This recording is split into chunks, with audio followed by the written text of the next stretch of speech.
Joining us on the line right now is Maryland political analyst, smart guy all the way around, Blair Lee. Good morning to you, Blair. How are you? Hey, guys. Good. We're good to have you. Listen, there's so much going on in the state of Maryland right now as we begin this transition from a Democratic administration under Martin O'Malley to the new Republican governor, Larry Hogan. A lot of things are happening in Annapolis in regard to this. One of the things I noticed is in his transition team, he had a big thing where he showed off people who are helping him and advising him as part of the transition. I saw on the back row, many people missed this, sitting in the back row, sort of out of the way, the hulking figure of the guy who used to be the Montgomery County chairman, Doug Duncan. Yeah. Doug Duncan was there. What was that all about? He's a Democrat. Yeah, it looks like, well, let me preface by saying that Governor Hogan, or Governor-elect Hogan, has also appointed me to be on his transition team, so it just shows you that they're at the bottom of the barrel. I did not know that. Yeah, Congratulations. and let me preface by saying my views are my views and not the Governor-elect Hogan's views or the transition team's. Yeah, I was in the first round back last month. He appointed me to his team. But what he's done now is basically used his transition team to make a statement, very bipartisan, very racially diverse, from all parts of the state.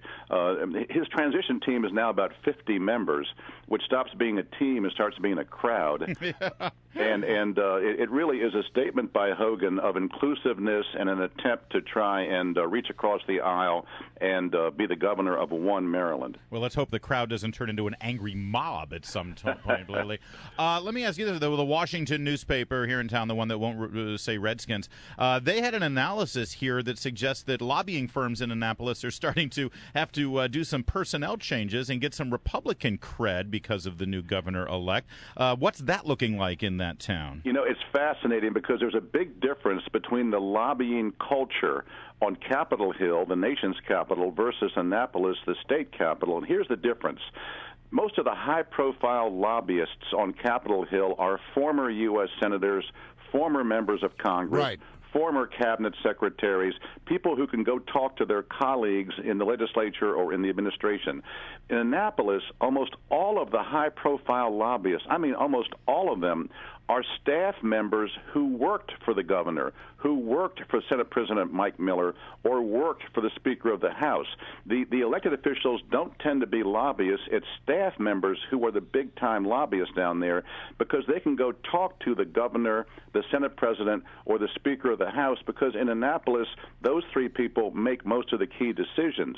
So who's there to hire? It's not like there have been a whole lot of Republicans. That's exactly the problem, because think about this. In Maryland, almost all the time, the governor, the Senate President, and the Speaker are Democrats, so obviously all of their former staff members are Democrats. It's a one-party town, a one-party state, and all of a sudden you have Larry Hogan, the Republican who nobody saw coming, as the governor, and all of these lobbying firms are rushing around trying to find former staff members who don't exist, by the way, who worked for the governor, the speaker, or the president. If you worked for Larry Hogan and his campaign, you are in high demand right now. Wow. To be a partner in a lobbying firm. All right, let me ask you about something. He's got some tough decisions, the incoming governor, he's got to make. One of the things that was discussed, I think, yesterday had to do with the fact that Maryland gives tax credits to film companies that do, like, House of Cards, Veep, millions of dollars in tax credits, and there's been a study that says, maybe that's not the best way to invest our money or to help a business along, because the jobs that we get out of it are sort of temporary. And the report went on to recommend that perhaps they should just cancel that program. But this is the kind of thing that an incoming governor can have a great deal of say over, isn't it? Well, especially in Maryland, and here's why. Because Maryland constitutionally gives its governor more power than any other state in the nation, any other governor in the nation, and primarily that power is the executive budget. You won't believe this. The governor of Maryland writes the budget, $39 billion, gives the budget to the Assembly, and the Assembly cannot increase the budget, nor can they change money around within the budget. The Assembly can only cut spending. And so Larry Hogan basically has the whip hand here. If he decides to cut the $62 million of tax credits over the last 4 years, they're gone. The Assembly cannot restore them. Yeah.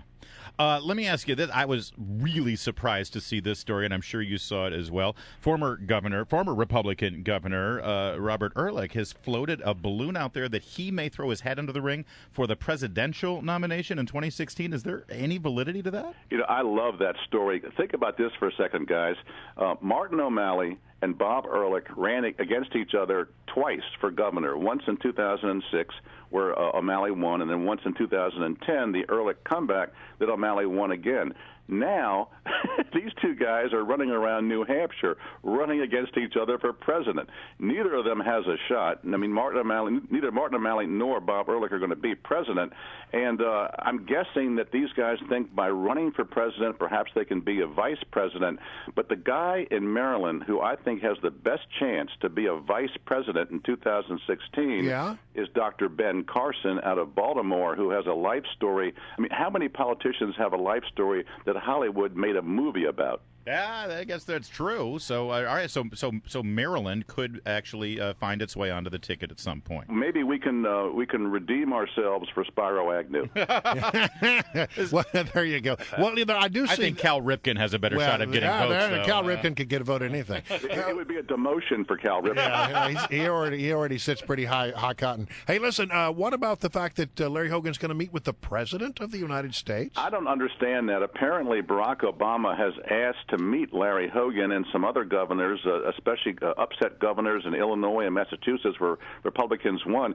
Maybe he wants to bring them in and ask them what their secret was.